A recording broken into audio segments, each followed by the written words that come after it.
Oi pessoal, no dia 31 de outubro a gente realizou a nossa campanha de conscientização do Outubro Rosa e Novembro Azul. Foi um momento muito importante para falar sobre a prevenção do câncer de mama e do câncer de próstata, reforçando como o diagnóstico precoce pode salvar vidas e como o cuidado com a saúde deve ser uma prioridade durante todo o ano. Essas campanhas são fundamentais para quebrar tabus, incentivar o autocuidado e lembrar que falar sobre saúde é um ato de amor com a gente mesmo e com quem está ao nosso redor.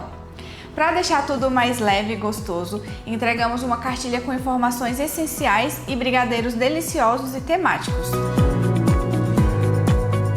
Tudo isso foi feito porque acreditamos que cuidar da saúde também faz parte do nosso dia a dia e que a informação é o primeiro passo para isso. Vamos continuar juntos nessa causa. Faça seus exames regularmente e incentive quem você ama a fazer o mesmo. Cuidar de si é um gesto de amor.